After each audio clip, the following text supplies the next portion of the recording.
Have you ever heard a voice so full of raw emotion that it grabs you by the collar and refuses to let go? A presence on screen so intense that even in a crowded scene, your gaze drifts back to the same face time and time again, just to witness how far one actor can push the boundaries of feeling. If that rings a bell, you might already know the unmistakable magnetism of Rod Steiger, a man whose performances were a force of nature. He was never the smooth heartthrob, never the tabloid darling, and never the Hollywood poster boy. But in each role he took on, Steiger bared his soul so nakedly that you almost felt guilty watching, as though you'd stumbled into someone's private agony. Today we're traveling back through Rod Steiger's life, from his harrowing childhood to the heights of Hollywood acclaim, and finally the slow, lonely fade into obscurity that accompanied his final years. By the end, you may feel both admiration and heartbreak. Admiration for a man who gave everything to his craft. Heartbreak for how that same passion devoured him from the inside out. This is the story of Rod Steiger, the method actor's method actor, the man who felt too deeply and paid the ultimate price for it. When you think of iconic American actors, you might think of Brando, Pacino, or De Niro, men who popularized method acting. The method, famously nurtured at the Actors Studio in New York, was a revolutionary approach in the 1940s and 1950s. Its practitioners strove for psychological realism by drawing upon their own emotional wellsprings, immersing themselves so deeply in characters that the line between performance and person could become worryingly thin. Rod Steiger was part of that wave. And if there's one thing to say about him, it's this. He didn't just dabble in the method, he lived in it, even when it chipped away at his own sanity. Steiger was born on April 14, 1925, in West Hampton, New York. The early part of his childhood was defined by absence, specifically that of a father whose identity remained a mystery for much of Steiger's youth. Growing up without a father figure meant he was raised entirely by his mother, whom he described in interviews as loving yet troubled, prone to alcohol abuse and debilitating bouts of depression. The neighborhood he grew up in was hardly glamorous. There were days when survival overshadowed any broader notion of future.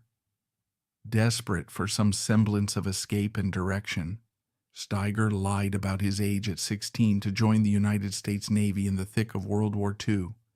In the Navy, he served as a torpedo man and saw action in the Pacific Theater, an experience that, by his own account, left its mark on him in ways that were both deep and invisible. Like many veterans, Steiger returned with a heavy psychological toll, nightmares, anxieties, emotional highs and lows that he couldn't always rationalize. With no father, no stable family framework, and now the ghosts of war to contend with, he was adrift. In that post-war haze, acting called out to him almost like a lifeline.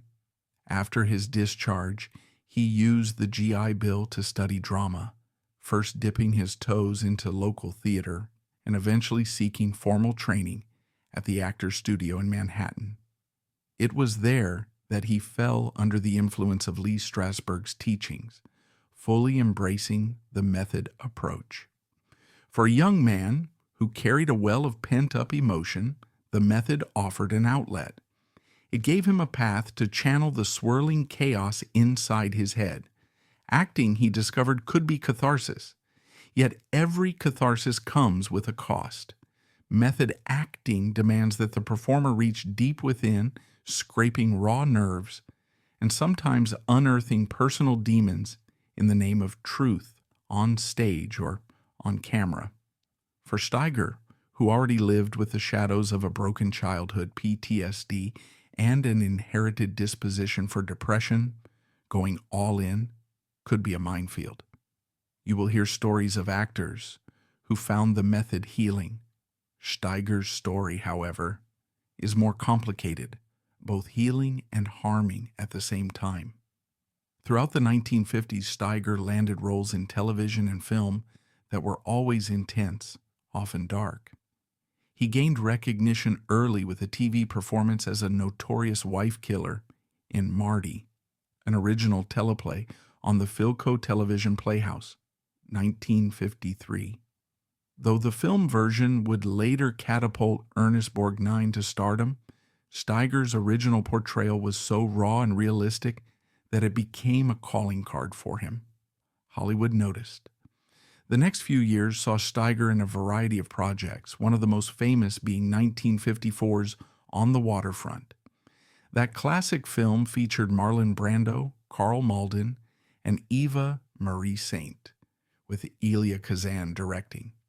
In it, Steiger played the brother of Brando's character, Charlie the Gent.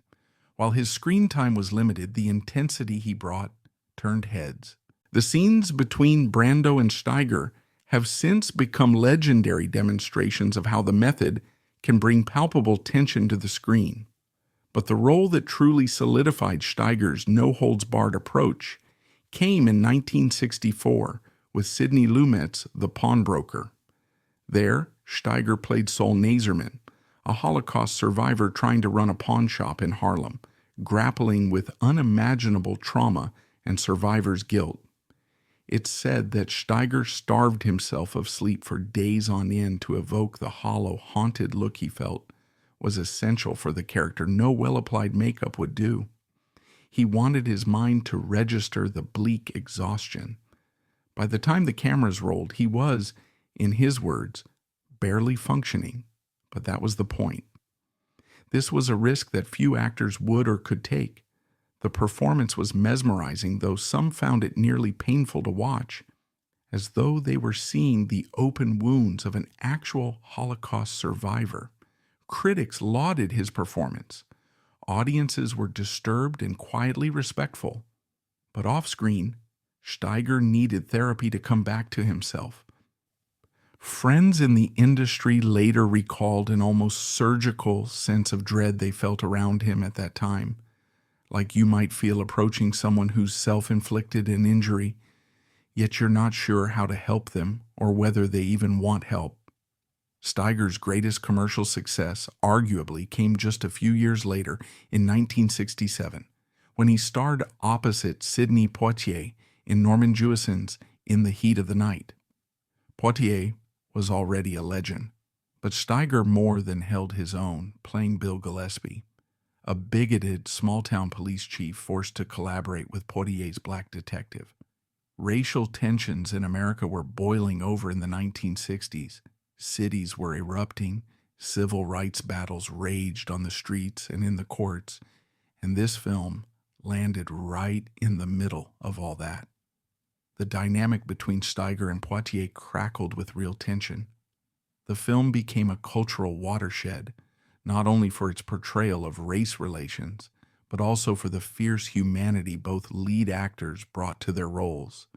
Steiger's performance was so potent, it netted him an Academy Award for Best Actor. You'd think that would usher in a golden era for him. Bigger paychecks, top billing in major productions, more creative control.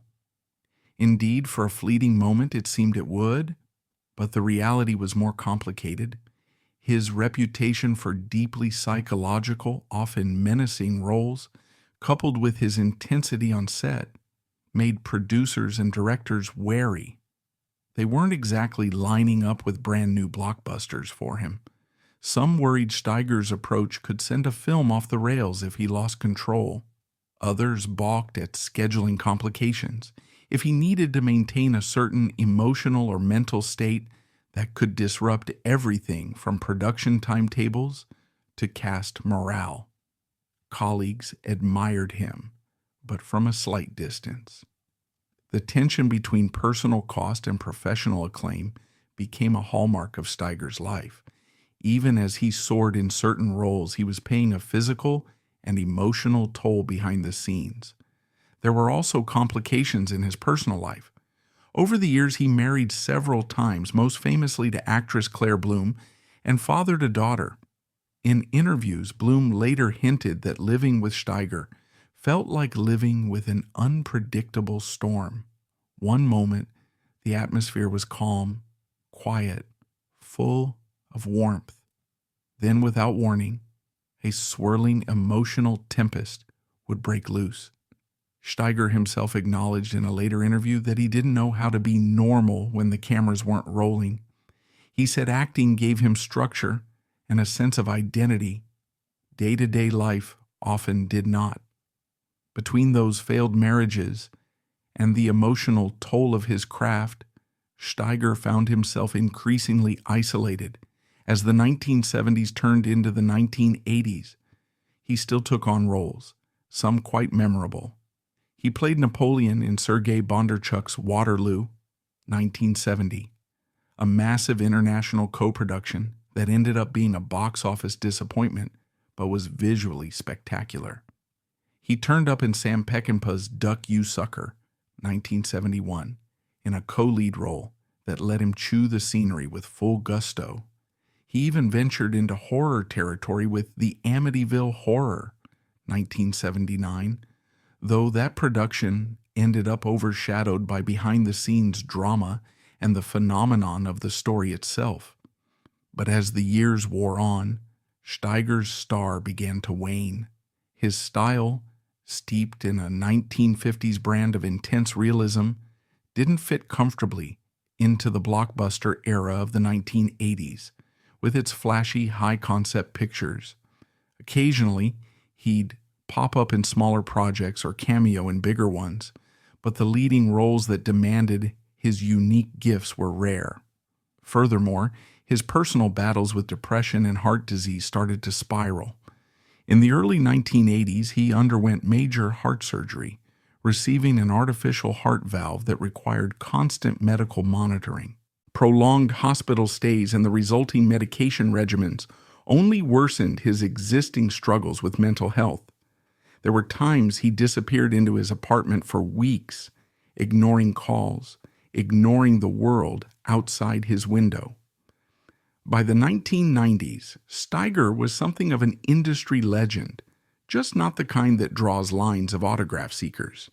He was more like an eccentric uncle figure, recognized at retrospective events or film festivals for older cinema. Film buffs revered him, but the generation coming up in Hollywood no longer considered him a go-to for major roles. Yet in certain circles, his name still carried a special reverence. Directors and actors who took the time to study cinematic history recognized that Steiger had paved the way for a more fearless, soul-bearing approach to film acting. They saw him as a precursor to the De Niros and Hoffmans, but while those younger stars found the sweet spot where intense performances translated into mainstream success and wide audience affection, Steiger remained on the sidelines. Never a man to compromise easily, he turned down roles that he deemed frivolous, comedic, or too shallow. Perhaps in some parallel universe, if he had taken a slapstick or comedic turn, he might have revitalized his career for a new audience. But for Steiger, that felt like betrayal. He never wanted to perform for performance's sake. He wanted to vanish into complicated, often painful characters. One hears echoes of that stubbornness in some of the interviews he gave in his later years. "If I'm going to bleed on camera, I'd better be bleeding for a reason," he said in a 1995 public Q&A. That unwavering seriousness, which had once propelled him to greatness, now seemed to lock him out of mainstream acceptance. His love life was similarly bleak. After multiple divorces, he found himself mostly alone. There were friendships, yes, but as he aged, Steiger felt more and more that companionship was fleeting or conditional. He spoke about his daughter, Anna, with affection, though they were never as close as either might have hoped. Years of turbulent relationships had eroded trust on both sides. Steiger often expressed regret that he did not know how to just be dad rather than the actor. Even at home, he was searching for roles, for that anchor that method acting offered him. Financial troubles began dogging him too. Medical bills piled up, and with fewer roles to pay them, he started living precariously. Some of his later roles, taken in B-grade or direct-to-video projects, were attempts to chip away at these mounting debts. The frustration was evident. Those who encountered him during this time described a man who was occasionally warm and delightfully witty, but also overshadowed by a gnawing despair. The fear that he had been discarded by the very industry he once enthralled haunted him. But to frame Steiger's twilight years only as a slow, sad decline is to miss an equally important aspect of his personality: the fierce pride and unwavering sense of artistry that never left him. He still believed in the power of film to move hearts, to instigate social reflection, to be an agent of change. Even if Hollywood no longer seemed to be calling, Steiger remained a force in small circles, acting workshops, smaller film festivals, cameo appearances in independent projects. At these events, he'd often steal the spotlight simply by talking about the craft he loved. That same unstoppable intensity was still there. Younger actors sometimes recognized it too, as though they were in the presence of a grandmaster who had spent decades perfecting an art so few truly understood. Yet as time marched on, his health issues became more serious. He had recurring problems with depression and underwent treatment. He also faced more heart-related complications and underwent additional surgeries. On top of that came pneumonia in the early 2000s, which turned out to be the final blow. In July 2002, at a hospital in Los Angeles, with no major coverage from the mainstream media, Rod Steiger passed away. Although he had remarried shortly before his death, his fifth marriage, his final weeks were not accompanied by grand tributes or Academy tributes. The coverage of his passing was modest, reflective of a man who had once dominated entire scenes, but now had become a footnote to the broader Hollywood story. A small number of fans and industry colleagues mourned him genuinely, but there was no sweeping memorial, no star-studded funeral. In a sense, it was the final heartbreak. For historians of cinema, though, Steiger's life raises fascinating questions about the cost of unwavering authenticity. We often celebrate method actors, praising their dedication when they gain or lose massive amounts of weight, or isolate themselves to become the character.